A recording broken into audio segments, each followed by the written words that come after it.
श्राद्ध अवश्य करें। अमावस्या की तिथि में वो खाली नहीं जानी चाहिए, वो पितरों के निमित्त उसमें श्राद्ध अवश्य करना चाहिए। लिखा है गरुड़ पुराण में, अमावस्या दिने प्राप्ते गृह द्वारे समाश्रिता वायो भूता प्रवाञ्छन्ति श्राद्धं पितृगणानाम्। क्या कह रहे हैं गरुड़ पुराण में कि जब अमावस्या की तिथि आती है ना, तो हमारे घर के दरवाजे पर, आंगन में हमारे पितर आ जाते हैं। तीर्थ में गए हैं तो हमारे कंधे पर आकर के बैठ जाते हैं हमारे पितर। तो दिखाई तो देते हैं, कहते वायु भूता, उनका रूप वायु का होता है, वायु रूप से आते हैं। और प्रवांछन्ति, इच्छा करते हैं किस चीज की? कि श्राद्धम, मेरे कुल का कोई मेरा बेटा पोता दौहित्र मेरे निमित्त श्राद्ध कर्म करेगा, पुण्य करेगा, तर्पण करेगा।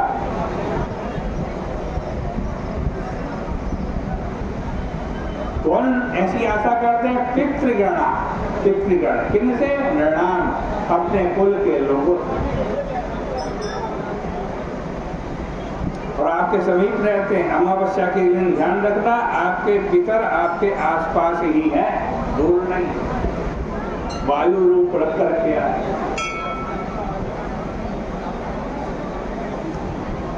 और कब तक रहते हैं आपके आसपास? साफ साफ लिखा है, यावत् अस्तगतम भानो सत्तिपासा समाकुला।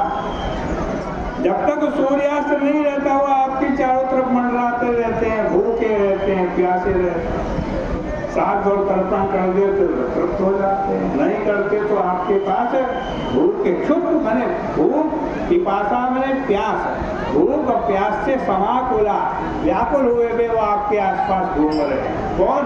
आपके पिता।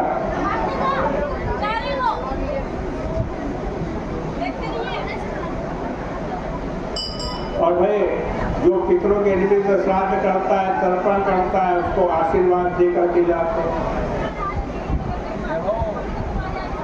और जो नहीं करता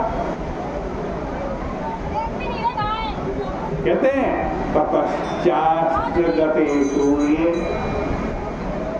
आपके पितर आपके पास बैठे हैं, सूर्यास्त तक भी आपने कुछ नहीं किया। यावत् अस्त गते सूर्य, सूर्यास्त हो गया तब क्या होता है? निराशा दुख संयोगा, तो बड़े निराश हो जाते, दुख से भर जाते। और निश्वास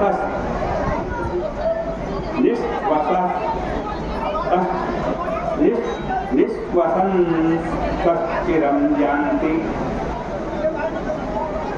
कोई नहीं करता तो गरम गरम अपनी श्वास छोड़ते हैं।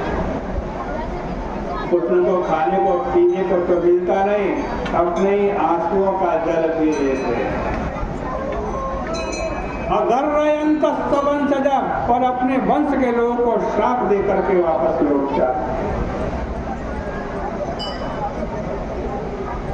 इसलिए लिखा है गरुड़ पुराण में, तस्मात् श्राद्धं प्रयत्नेन अमायां कर्तुमर्हति। इसलिए भाई जब भी अमावस्या की तिथि आए, पितरों के निमित्त श्राद्ध और तर्पण अवश्य करें।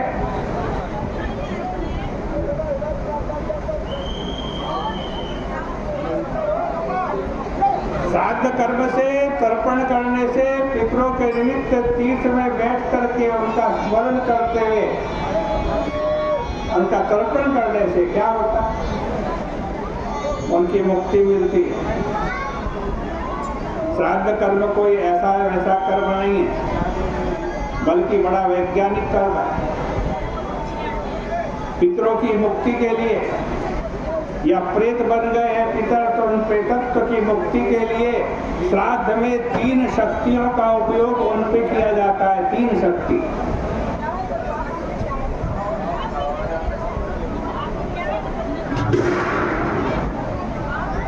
एक मन शक्ति, दूसरी मंत्र शक्ति और तीसरी द्रव्य शक्ति।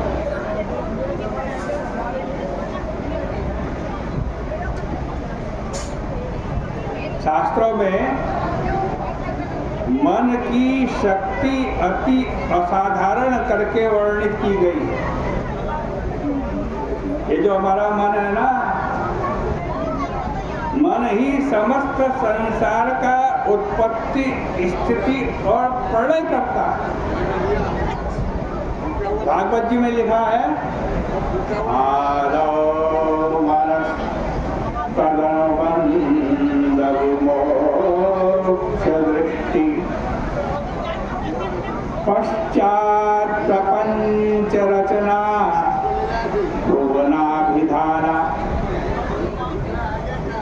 इस दुनिया का आदि कारण मन है, उसी के ही कार्य का परिणाम स्वरूप संसार बंधन, संसार का विस्तार और संसार का मुक्ति लाभ। ये हमारा मन है ना, यही सबका कारण है। हमारे बंधन का कारण भी यही है, हमारी मुक्ति का कारण भी है। मन एव मनुष्याणां कारणं बंध मोक्षयो बंधाय विषयासक्तं मुक्तै निर्विषयं मन। मन ही मनुष्य के बंधन और मोक्ष का कारण है।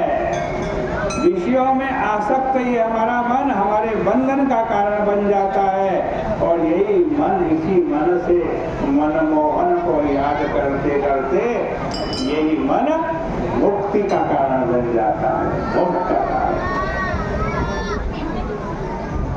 मन के ही बल से भक्तगण भगवान तक के दर्शन कर लेते हैं। योगी मन के ही बल से दूसरे को वशीभूत तथा कठिन से कठिन रोगों में भी आराम पहुंचा देता है। मनुष्य की तो बात ही क्या, जंगल में बृहदाकार अजगर सर्प, जिसके अंदर चलने फिरने की भी शक्ति नहीं रहती, ऐसा जो अजगर है ना, वो अपने मन के ही बल से निरंतर चिंता द्वारा मृग आदि अपने खाने की वस्तुओं का आकर्षण कर लेते। न चलते फिरते, मन से ऐसा चिंतन किया कि दूर से ही हिरण उसके खाने की वस्तु उसके पास आ जाए। श्राद्ध में पितरों पर, प्रेतात्मा पर इसी मन शक्ति का प्रयोग किया जाता है। सबसे पहले तो जो श्राद्ध करने वाला है उसको आदेश दिया जाता है, शास्त्र का आदेश है कि भाई श्राद्ध के दिन चल रहे हैं, मन शक्ति को बढ़ाओ। मन शक्ति को बढ़ाने का उपाय क्या? संयम से रहना, ब्रह्मचर्य का पालन करना, क्या चीज छूनी है क्या चीज नहीं छूनी इसका भी विचार करना, सदाचरण का पालन करना, सत्य का पालन करना। आज कहते हैं भविष्यान्न का भोजन करना, ऐसा भोजन जो भगवान को भोग लगाया जाता है। इन सबसे क्या होगा, ये सभी व्रत में किए जाते हैं। प्राय जितने भी सनातन धर्म में व्रत है, उपवास है, उन सब में इन नियमों का पालन किया जाता है। इन नियमों से क्या मिलता है? इन नियमों से मन शक्ति का संवर्धन होता है, मन शक्ति बड़ी होती है।